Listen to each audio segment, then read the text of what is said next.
नमस्कार, ABC channel में आपका स्वागत है। मैं हूं सचिन श्रीवास्तव और आप मेरे साथ देखेंगे आजमगढ़ से जुड़ी खबरें। खबर के प्रायोजक हैं रामेश्वर प्रसाद ज्वेलर्स, प्रथम तल, जालांस मेगा शॉपिंग मॉल, सिधारी, आजमगढ़। आसान किस्तों पर हॉलमार्क ज्वेलरी प्राप्त करें और वुडन टच, भवनाथ, आजमगढ़। पति की लंबी आयु को लेकर सुहागिन महिलाओं ने गुरुवार को हरितालिका तीज का व्रत किया। तीज व्रत को लेकर सभी प्रमुख मंदिरों में महिलाओं की भीड़ रही।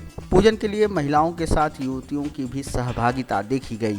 16 श्रृंगार कर महिलाओं ने पारंपरिक रूप से भगवान शिव की पूजा अर्चना की। मंदिरों के अलावा महिलाओं द्वारा अपने अपने घरों में भी पूजा को लेकर विशेष तैयारियां की गई थी। पुरोहितों द्वारा महिलाओं को व्रत से जुड़ी कथा सुनाई गई। सुबह से ही पूजा अर्चना का दौर चलता रहा, जो देर शाम तक जारी रहा। पतियों ने भी पूजन अनुष्ठान में सहयोग करते हुए पूजा की आवश्यक तैयारियों में हाथ बटाया।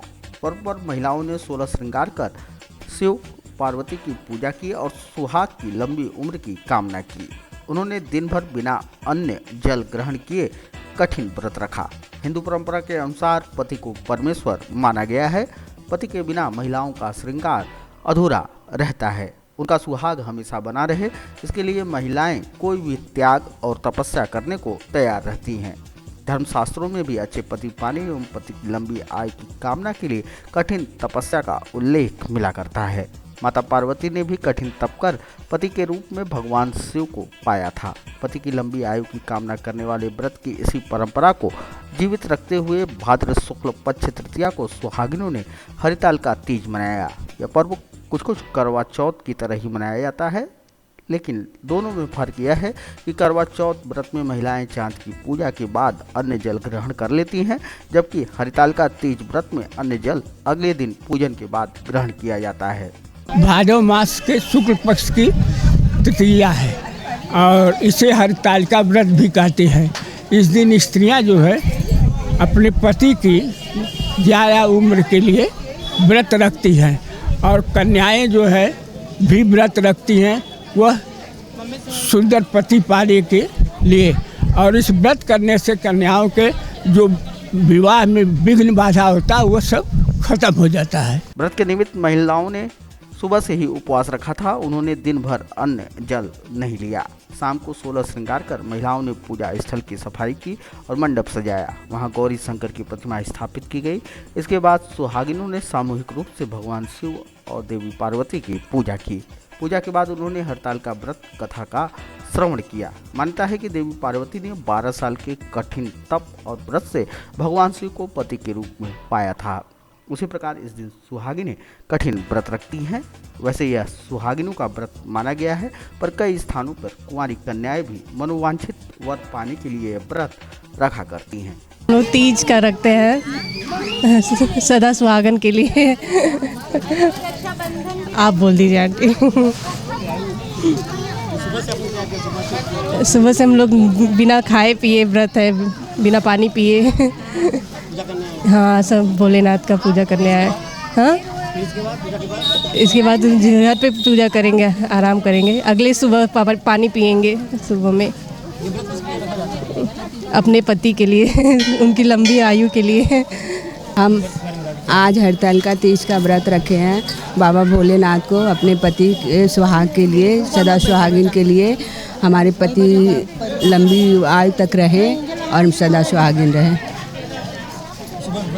सुबह से व्रत रहा, ये सेब, केला, मिठाई और माता रानी को श्रृंगार का ये सब सामान चढ़ाया जाता है। व्रत जो है निराजल मनाया जाता है अपने पति की लंबी आयु के लिए। और सुहागिन सब श्रृंगार पटार करती हैं, श्रृंगार का सामान सब देती हैं तो पार्वती जी को। फिर रात भर निराजल रहेंगी, सुबह जाके पानी पिएंगी। व्रत किसके लिए किया, मतलब इसमें क्या मान्यता है? ये मेन व्रत तो पति के लिए ही है, पति की लंबी आयु, पति के दीर्घायु के लिए ये व्रत रखा जाता है। पार्वती जी रखी हैं, उन्हीं के आधार पे अब सब पार्वती जी तो बहुत दिन तक रही हैं, सब एक ही दिन का रहता है। फिल्म स्टार और भारतीय जनता पार्टी के नेता दिनेश लाल यादव निरहुआ ने एक बार फिर समाजवादी पार्टी के गढ़ आजमगढ़ पहुंचकर यहां के सांसद सपा के राष्ट्रीय अध्यक्ष अखिलेश यादव को ललकारा। दिनेश लाल यादव ने गीत के माध्यम से तंज कसा कि चाहे जितना भी जोर अखिलेश यादव लगा ले, सत्ता में आने वाले नहीं हैं। करीब 6 माह बाद आजमगढ़ पहुंचे निरहुआ को देखने के लिए हजारों युवाओं की भीड़ उमड़ पड़ी। इस दौरान कोविड गाइडलाइन की जमकर धज्जियां उड़ाई गईं। दिनेश लाल यादव भाजपा के प्रदेश कार्यकारिणी के सदस्य भी हैं और अखिलेश यादव के खिलाफ 2019 के लोकसभा चुनाव में आजमगढ़ से चुनाव लड़ चुके हैं। भोजपुरी फिल्म स्टार दिनेश लाल यादव ने अखिलेश यादव को ही निशाने पर रखा। कहा कि उनकी सोच अच्छी थी लेकिन धरातल पर नहीं उतार सके। उन्होंने निर्णय लिया था कि किसी भ्रष्टाचारी बदमाश को टिकट नहीं देंगे। चुटकी ली कि पहले अखिलेश यादव को बदमाशों, माफिया, गुंडों से परहेज था, लेकिन हाल ही में मुख्तार अंसारी के भाई को शामिल करने की ओर इशारा कर कहा कि अब सपा को कोई माफियाओं से परहेज नहीं रहा। उन्होंने दावा किया कि अगली सरकार उत्तर प्रदेश में योगी आदित्यनाथ के नेतृत्व में ही बनेगी, क्योंकि माफिया गुंडों का सफाया वही कर सकते हैं। वहीं राहुल गांधी व अखिलेश यादव पर परिवारवाद और जातिवाद की राजनीति करने का आरोप महते हुए कहा कि अब इसका दौर खत्म हो चुका है। दिनेश लाल यादव ने खुद के विधानसभा के चुनाव लड़ने की अटकलों को खारिज किया। कहा कि जब वह संसदीय चुनाव लड़ने आए थे तब सभी विधानसभा के लोगों ने खड़े होकर मदद की थी। अब वह यहां से आकर उनकी मदद करेंगे जो चुनाव लड़ेंगे। वहीं आजमगढ़ की जनता से अपील किया कि भ्रम में न पड़े। देश में जो भी अच्छा कार्य हो रहा है प्रधानमंत्री मोदी के नेतृत्व में हो रहा है। इसके अलावा आजमगढ़ की खराब सड़कों पर उन्होंने कहा कि यहाँ की जनता ने अखिलेश यादव को सांसद बनाया है, लेकिन उन्होंने कभी यहाँ का हाल नहीं लिया। संसद में जाकर आजमगढ़ की बजाय आजम खान की चिंता करते हैं। मुझे तो नहीं लगता है कोई चुनौती दे पाएगी, क्योंकि उनकी जो राजनीति की स्टाइल है बहुत पुरानी हो चुकी है और उससे दुनिया बहुत आगे निकल चुकी है। एक समय था जब उस तरह की राजनीति का चलता था, जातिवाद, परिवारवाद, इस तरह की राजनीति में भरोसा करते थे।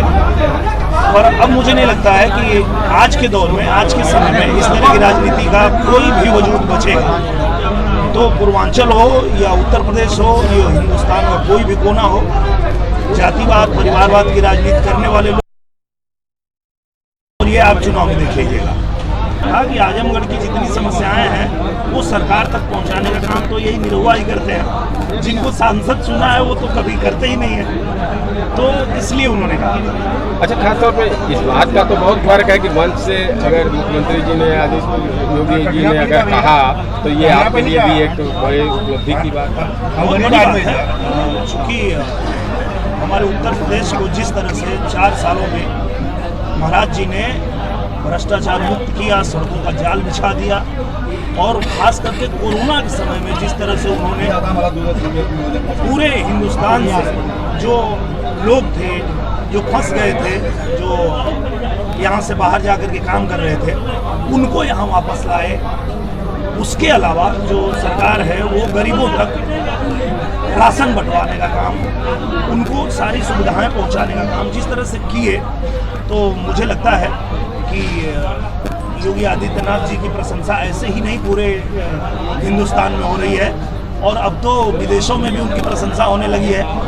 और अगर उनके मुख से मेरे लिए 2 शब्द निकलते हैं तो मेरे लिए बहुत सौभाग्य की बात है।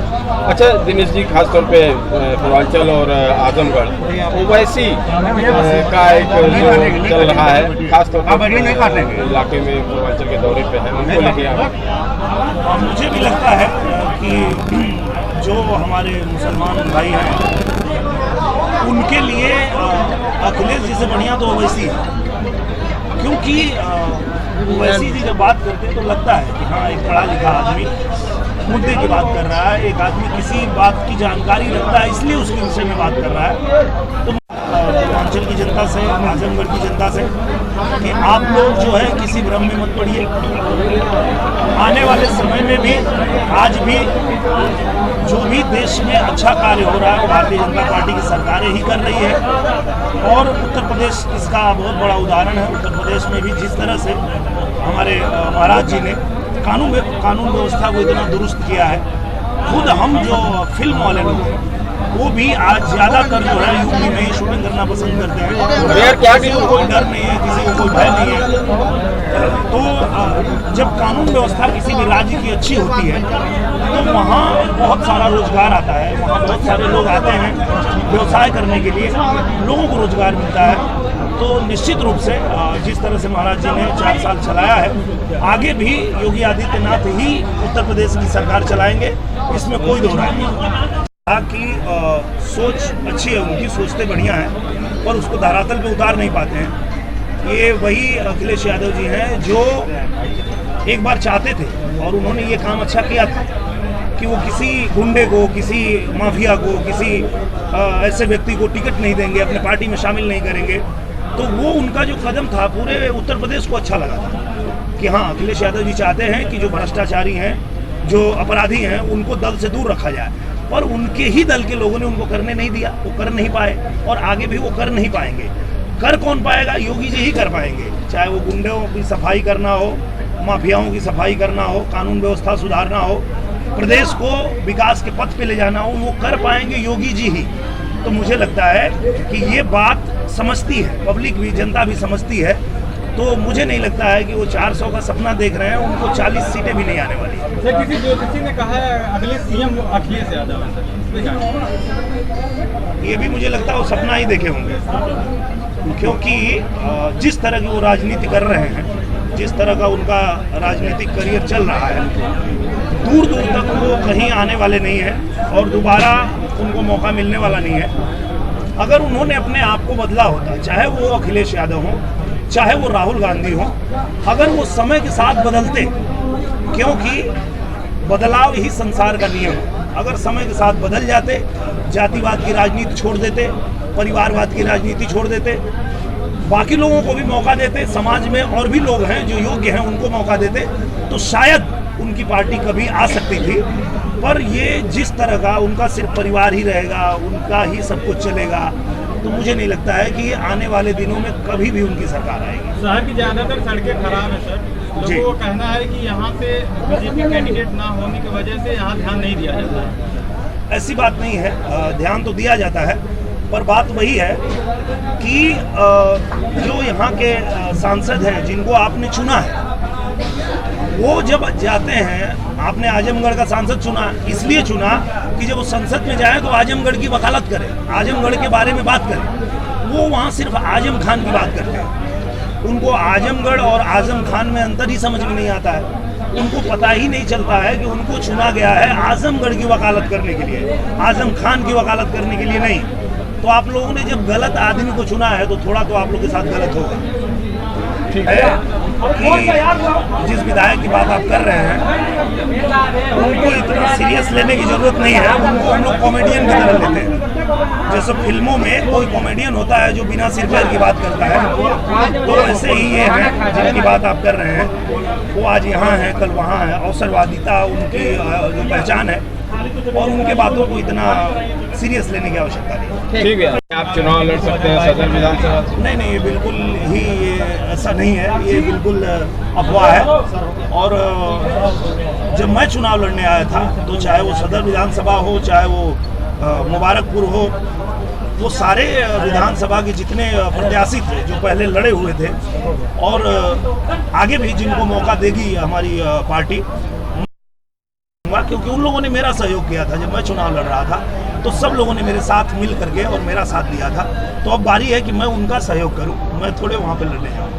एक चाहे जितना जोर लगा ला, ये समाजवादी पार्टी के लोग जो सपना देख रहे हैं उनके लिए मैं बता रहा हूँ कि चाहे जितना जोर लगा ला, चाहे जितना शोर मचाला, लौटेंगे उपयोगी ही।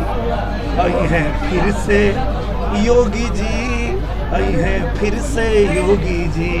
बहुत बहुत रात के समय दलित के घर में घुसने पर ग्रामीणों ने एक युवक को पकड़ लिया और उसके बाद जो उसके साथ किया वो मानवता को शर्मसार करने वाला था। गांव के कुछ लोगों ने युवक को नंगा कर बेरहमी से पिटाई की। मामला तब सुर्खियों में आया जब सोशल मीडिया में नंगा कर युवक की पिटाई का वीडियो वायरल हो गया, जिसके बाद हड़कंप मच गया। जानकारी के बाद पुलिस अधीक्षक ने जांच के आदेश दिए हैं। युवक को निवस्त्र कर पिटाई करते लोगों का ये वीडियो कप्तानगंज थाना के नरफोरा गांव का बताया जा रहा है। पीट रहे युवक का नाम हरिश्याम निषाद है। आरोप है कि हरिश्याम वह दलित बस्ती के एक घर में रह रहा था। उसके घर में घुसते ही गांव के कुछ लोगों ने उसे पकड़ लिया और नंगा कर उसकी बेरहमी से पिटाई की। गांव वालों की पिटाई से घायल युवक का उपचार अस्पताल में चल रहा है। इस पूरे मामले में कोई भी कुछ बोलने को फिलहाल तैयार नहीं है। इस संबंध में पुलिस अधीक्षक सुधीर कुमार सिंह का कहना है कि इस तरह का मामला उनके संज्ञान में आया है। मामला संज्ञान में आते ही मामले की जांच के लिए टीमें लगा दी गई। युवक के द्वारा घर में घुसने व दूसरे पक्ष द्वारा जमकर मारपीट करने को लेकर दोनों पक्षों के खिलाफ मुकदमा दर्ज कर कार्रवाई की जाएगी। थाना कप्तानगंज क्षेत्र के एक लड़के का वीडियो वायरल होता है जिसमें उसे पिटा हुआ दिखाया जा रहा था। इस संबंध में मेरे द्वारा तत्काल जानकारी कराई गई और थानाध्यक्ष को मौके पर भेजा गया। तो ये तथ्य सामने आया कि ये लड़का किसी लड़की से प्रेम करता था और उसके घर में उससे मिलने चला गया था। उस पर इसकी पिटाई की गई। इस संबंध में मुकदमा पंजीकृत किया जा रहा है और मुकदमा पंजीकृत कर इसमें कानूनी कार्रवाई की जाएगी। समाजवादी पार्टी सदर विधानसभा की मासिक बैठक जिला कार्यालय पर संपन्न हुई। बैठक की अध्यक्षता सदर विधानसभा अध्यक्ष हरिश्चंद्र यादव एवं संचालन शिव मूरत यादव ने किया। कार्यकर्ताओं की बैठक को संबोधित करते हुए पूर्व मंत्री दुर्गा प्रसाद यादव ने कहा कि समाजवादी सरकार में जनता के हित में शिक्षा, स्वास्थ्य, बिजली सुधार के क्षेत्र में काम हुआ था। वर्तमान में उत्तर प्रदेश की विधानसभा चलती है तो 2 दिन के अंदर बंद हो जाती है कि सदन में विधायक जनता के हित में अपनी बात न रख सकें। भाजपा सरकार जनता को बहकाने का काम कर रही है। सिर्फ धर्म के नाम पर जनता का वोट लेना चाहती है। काम करना इनके एजेंडे में नहीं है। महंगाई चरम सीमा पर है। दावा किया कि 2022 में समाजवादी पार्टी की सरकार बनने जा रही है। उत्तर प्रदेश की जनता अखिलेश यादव को मुख्यमंत्री के रूप में देखना चाहती है। बैठक में प्रमुख रूप से प्रमोद यादव, डॉक्टर राम दुलार राजभर, अशोक तिवारी, सुधीर, निशांत राय, मुक्तिनाथ राय, अरविंद मौर्य, बबीता चौहान, संतोष सोनकर, विनोद सोनकर, शंभू चौहान, वेद प्रकाश यादव, लालचंद चौहान, राजाराम सोनकर आदि मौजूद रहे। विधानसभा सदर की मासिक बैठक है। उस बैठक में आज मुद्दा है वोटर लिस्ट, अबूथ कमेटी, उसको तैयार करना है। करीब करीब तैयार हो गया है और उसी के लिए ये कार्यकर्ताओं को बुलाया गया है कि आप गांव में मतदाता सूची में जिसका नाम छूटा है उसको उसमें डलवाने का काम करें। बूथ कमेटी बन गई है, जो बाकी है उसको बनवा करके इसको प्रदेश कार्यालय हमको देना है। इसी की तैयारी है ना, बूथ कमेटी है, वोटर लिस्ट है, ये सब तैयारी होगी। इसमें साजिश हो रही है कि मतलब कि ये भाजपा सरकार ये साजिश कर रही है कि मतलब कि वोट कटवाने का गरीबों का, इन लोगों का, सबका कटवा करके 3-5 करना चाहती है। हमारे इस पर हम लोगों ने बैठक की है कि जो नाम छूटे हैं उसको पूरा किया कराएगा। ये काम बता दें तो कहिए। जो भी मैंने आज जो दलाल घर से कोट माला जो हरक सुनी जा रही है, ये मेरे प्रयास से बना। इसने मैंने कमिश्नर से कह के यहाँ करके प्राकलन समिति में लाया, अल्लाह करके इसको अधिकारी पेश हुए, तब जाके ये इसका टेंडर हुआ है, वो बनने जा रही है। इस तरह से जो भी हमने जो सपा की सरकार में जो काम कराया था वो काम आज भी सड़कें ठीक हैं, कहीं कहीं टूटी है, उसकी विशेष मरम्मत होने जा रही है, उसका एस्टीमेट बन के जा रहा है शासन में। तो ये अनेक काम है। पुल हुआ है, हथिया का पुल हुआ है, आपका ये बागलखराव का पुल हुआ, पुराना पुल हुआ, ये अनेक पुल जो है, चढ़ाई का पुल हुआ, अनेक पुल बनवाने का मैंने काम किया था, सड़कें बनवाने का काम किया था, बिजली का तार खम्भा और ये सब क्षमता बढ़ाने का ट्रांसफार्मर का काम हुआ था। अब तो किसी विभाग में पैसा ही नहीं है। ये लोग बता दें कि हमने क्या किया है। इस पर विकास के मामले में माननीय अखिलेश यादव सपा सरकार ने जो कर दिया है, कोई सरकार नहीं कर सकती। सरकारी योजना की वेबसाइट से गांव की आशा का नंबर प्राप्त कर बच्चा पैदा होने के लिए सरकारी लाभ लाडली योजना का रुपया देने के नाम पर लाखों की साइबर ठगी करने वाले अंतर्राज्यीय गैंग के सदस्य को साइबर थाना की पुलिस ने बिहार राज्य से गिरफ्तार करने में सफलता हासिल की है। 10 सितंबर 2020 सादिक अंसारी निवासी महराजपुर ने साइबर क्राइम थाना परिक्षेत्र आजमगढ़ में शिकायत दर्ज कराई कि साइबर ठगों ने मेरे मोबाइल नंबर पर फोन करके कहा कि आपके यहाँ नरगिस को लड़की पैदा हुई है और लाडली योजना के तहत सरकार की तरफ से लड़की के खाते में 6,000 रुपए आएगा। उसने मुझसे धोखे से मेरे पंजाब नेशनल बैंक की डिटेल एवं OTP प्राप्त कर कुल 2.5 लाख रुपए निकाल लिए। पुलिस द्वारा मामले में अभियोग पंजीकृत कर कार्रवाई शुरू कर दी गई है। प्रकाश में आए अभियुक्तों की गिरफ्तारी हेतु अपर पुलिस महानिदेशक साइबर क्राइम मुख्यालय लखनऊ से बिहार प्रांत जाने हेतु परमिशन प्राप्त कर साइबर क्राइम थाना टीम 7 सितंबर अभियुक्त सरजू मंडल पुत्र दुखन मंडल निवासी ग्राम बाराडी थाना चकाई जिला जमुई बिहार को उसके गाँव बाराडी से गिरफ्तार कर लिया। अभियुक्त के पास से घटना में प्रयुक्त कॉलिंग मोबाइल को बरामद कर लिया गया। कहा जाता है कि जो जर्रा यहाँ से उठता है वो नयरे आजम होता है और इसी की वानगी अभी हाल ही में टोक्यो ओलंपिक में बैडमिंटन की प्रतियोगिता में रजत पदक जीत यहाँ के पूर्व DM रहे सुहास एलवाई ने बखूबी प्रस्तुत की। अपनी सफलता के पीछे जनपद की धरती को नमन करना वे नहीं भूले और उसी के प्रताप के अनुरूप नगर के शेखपुरवा मोहल्ला निवासी मुजम्मिल खान ने भी शानदार बेमिसाल प्रदर्शन करते हुए भारतीय खेल संघ द्वारा मथुरा में आयोजित 200 मीटर की दौड़ में पहला स्थान हासिल किया है।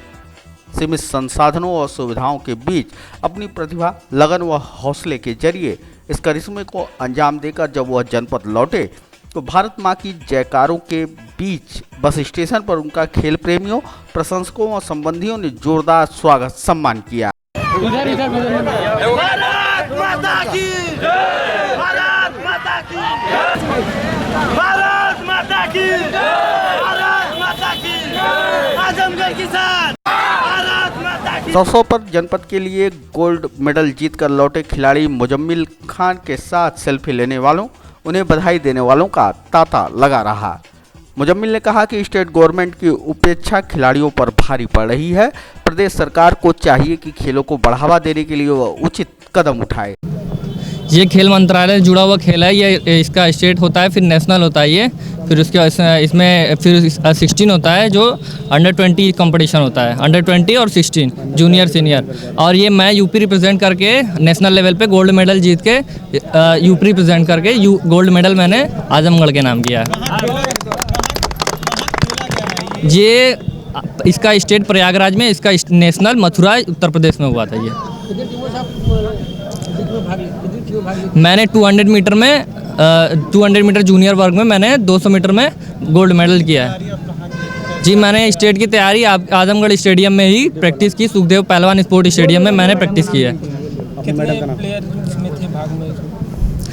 यहाँ के इस नेशनल लेवल की प्रतियोगिता थी तो इसमें सारे इंडिया के प्लेयर अपने अपने स्टेट को रिप्रेजेंट कर रहे थे। तो हमने यूपी से रिप्रेजेंट किया था। हमारे कैटेगरी में लगभग 100 लड़के थे सारे इंडिया के, जो अपने अपने स्टेट में मेडल लगा के आए हुए थे। गोल्ड सिल्वर की एंट्री हुई थी। बस मेरी सफलता का सारा श्रेय मेरे माँ बाप और मेरे एक ट्रेनर को जाता है।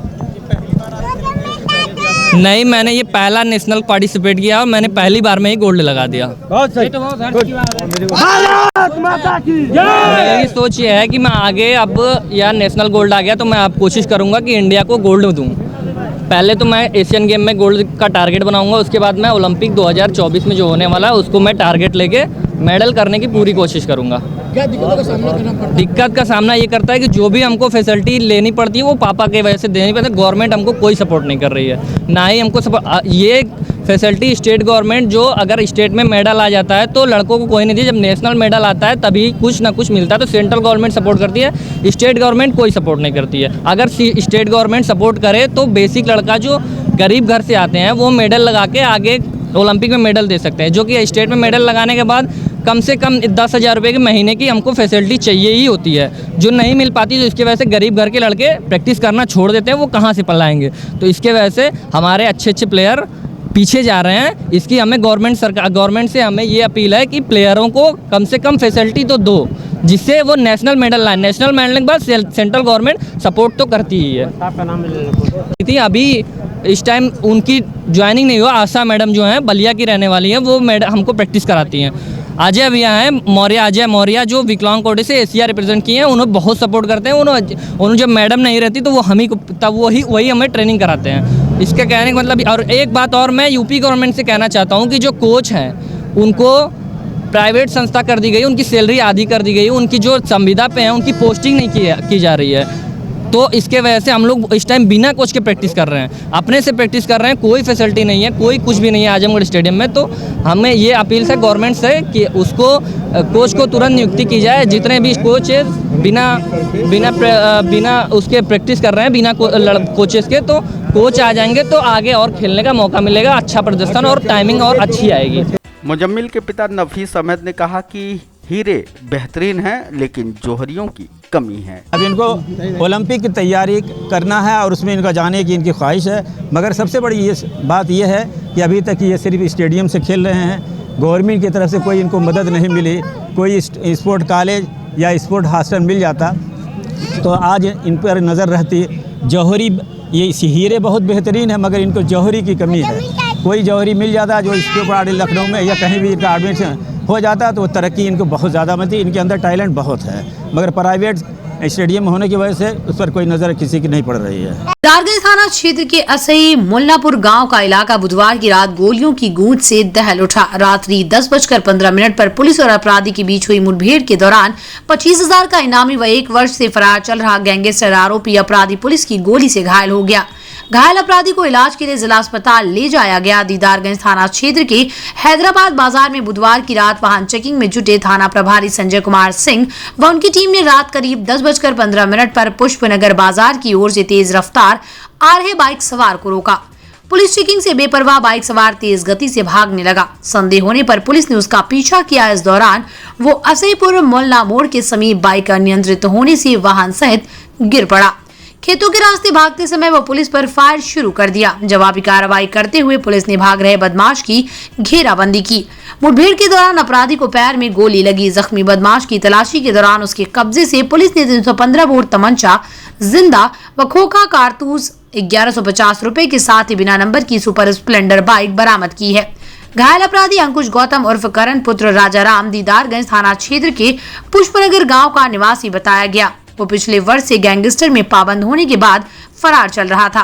पुलिस अधीक्षक की ओर से उसके ऊपर 25,000 का इनाम घोषित किया गया था। पुलिस अभिरक्षा में आए इनामी अपराधी के खिलाफ वाराणसी और चंदौली जनपद के साथ ही दीदारगंज तथा सरायमीर थाने में कई गंभीर अभियोग पंजीकृत बताए गए हैं। कुछ समय पूर्व जब दीदारगंज थानाध्यक्ष और उनकी टीम हैदराबाद बाजार में चेकिंग कर रही थी तो एक संदिग्ध व्यक्ति जो मोटरसाइकिल पर था, जब उसे रोकने का प्रयास किया गया तो वो नहीं रुका और भागने लगा। आगे जाकर पुष्पनगर की तरफ भागा। आगे जाकर उसके द्वारा जब घेरने का प्रयास किया गया तो पुलिस पर फायरिंग की। काउंटर फायरिंग में बदमाश के गोली लगी है। यह बदमाश की पहचान एक शातिर बदमाश के रूप में हुई है जिसका नाम अंकुश गौतम है। ये 2020 से एक गैंगस्टर के एक मुकदमे वांछित चल रहा था और इसके ऊपर 25,000 रुपये का इनाम मेरे द्वारा घोषित किया गया था। ये एक शातिर लुटेरा है और इस पर 9 मुकदमे संगीन धाराओं के पहले से लगे हैं। इसके पास से एक मोटरसाइकिल, तमंचा और कारतूस बरामद हुए हैं। गुरुवार को जिला कांग्रेस कमेटी ने उपाध्यक्ष पूर्णमासी प्रजापति के नेतृत्व में गधुई गांव के ग्रामीणों के साथ जिला कांग्रेस कार्यालय से जुलूस निकाला और फिर यहाँ पुलिस द्वारा गंधुई नट बस्ती के निवासियों की बर्बर पिटाई के विरोध में 5 सूत्रीय मांग पत्र जिलाधिकारी आजमगढ़ को सौंपा। ज्ञापन के जरिए पार्टी ने मांग की कि मामले की जांच कराई जाए, दोषी पुलिसकर्मियों को महिला उत्पीड़न के आरोप में बर्खास्त किया जाए, उनके खिलाफ मुकदमा दर्ज हो, निर्दोष ग्रामवासियों के विरुद्ध दर्ज मुकदमे वापस लिए जाएं, घायल ग्रामवासियों का मेडिकल कराया जाए। जिला उपाध्यक्ष पूर्णमासी प्रजापति ने बताया कि 5 सितंबर 2021 को दिन में लगभग 3 बजे के करीब 2 पक्षों में झगड़ा हुआ था, जिसको लेकर गांव में पुलिस पहुंची थी और गांव के बुजुर्गों, महिलाओं और बच्चों की जबरदस्त पिटाई उनके द्वारा की गई, जिसमें कई लोगों को काफ़ी गंभीर चोटें आई हैं। गर्भवती महिलाओं तक को भी पीटा गया, जिसमें उसे रक्तस्राव होने लगा। ग्रामवासियों ने पुलिस पर कई गंभीर आरोप लगाए हैं, जिसकी जांच आवश्यक है। यदि गांव में कोई अपराधी था तो उसके साथ कानूनी कार्रवाई की जानी चाहिए थी। पूरे गांव के साथ मारपीट करना न्याय संगत नहीं था। कांग्रेस पार्टी की मांगों पर ध्यान नहीं दिया गया तो कांग्रेस पार्टी बड़ा आंदोलन करने के लिए बाध्य होगी। ज्ञापन देने वालों में बिलाल अहमद, तेज बहादुर यादव, नदीम खान, श्यामदेव यादव, मुन्नू मौर्य, रविशंकर पांडे, अंशुमाली राय, अरविंद पांडे, हैदर अली, ब्रिजेश पांडे, सुरेंद्र सिंह, रामाश्रय राय सहित तमाम लोग सम्मिलित रहे। आज हम सभी गनहुई गांव में वहां के नट बस्ती में जो आपसी बच्चों का विवाद था, लेकिन पुलिस के किसी तरह सूचना मिलने पे पुलिस के लोग ज़बरदस्ती वहाँ पे पूरा पुलिस डिपार्टमेंट टूट करके काफ़ी महिलाओं को मारा है, घायल किया है, चोटिल किया गया है। और कई बार हमारे लोग वहाँ पे गए, लेकिन उन्होंने न तो FIR लिया न तो इनकी कोई सुनवाई किया, जिससे ये लोग दुखित होकर के आज जिला प्रशासन के सामने भाई पूर्णमासी प्रजापति के क़यादत में जो हमारी पार्टी कांग्रेस पार्टी के उपाध्यक्ष हैं, उनके नेतृत्व में सारे लोग आए हुए हैं। और हम जिलाधिकारी को ज्ञापन के माध्यम से मांग करते हैं कि दोषी सभी पुलिसकर्मियों को तत्काल उन्हें निलंबित किया जाए और इनके खिलाफ FIR किया जाए। जो सामानों का लूटपाट किए हैं वहाँ पर इनको मुहैया कराया जाए। कई मोबाइल, 10,000 रुपया और एक घर से उन्होंने काफ़ी बक्से तोड़ करके जेवरात भी ले गए हैं। इन सारी चीज़ों के मजिस्ट्रेरियल जांच करा करके इन्हें वापस किया जाए और जब तक इन्हें न्याय नहीं मिलेगा ये स्थानीय स्तर पर आंदोलन हमारा जारी रहेगा। कांग्रेस पार्टी का इनके साथ भरपूर समर्थन है और हम सभी लोग मिल करके इनके साथ खड़े हैं। इन्हें इंसाफ दिलाने तक हमारे कांग्रेस पार्टी के लोग इनके साथ मिल करके आंदोलन में इनके सहयोग। Wooden touch Bhanwarnath Azamgarh, a complete hardware store. हमारे यहाँ branded plywood, flush door, designer door, PVC door, 4 mica, fancy hardware, kitchen की चिमनी एवं मॉड्यूलर किचन की एक्सक्लूसिव रेंज उपलब्ध। अपने आशियाने में लगाइए 4 चांद, पहुंचिए वुडन टच भंवरनाथ आजमगढ़। जनपद के 80 वर्ष पुराने रघुनंदन प्रसाद रामेश्वर प्रसाद ज्वेलर्स आसिफगंज पुरानी कोतवाली आजमगढ़ की नई ब्रांच रामेश्वर प्रसाद ज्वेलर्स प्रथम तल जालांस मेगा शॉपिंग मॉल सिधारी आजमगढ़। हमारे यहाँ सोने, चांदी एवं हीरे की पूर्णतः हॉलमार्क ज्वेलरी 100% वापसी पर उपलब्ध। आसान किश्तों पर हॉलमार्क ज्वेलरी उचित मूल्य पर प्राप्त करें। ज्वेलरी की शुद्धता मापने के लिए फ्री कैरोमीटर की व्यवस्था। शादी विवाह की करनी हो तैयारी या त्योहारों की हो खरीदारी, आपके भरोसे पर हमेशा खरा उतरेगा रामेश्वर प्रसाद ज्वेलर्स। प्रथम तल जालांस मेगा शॉपिंग मॉल सिधारी आजमगढ़।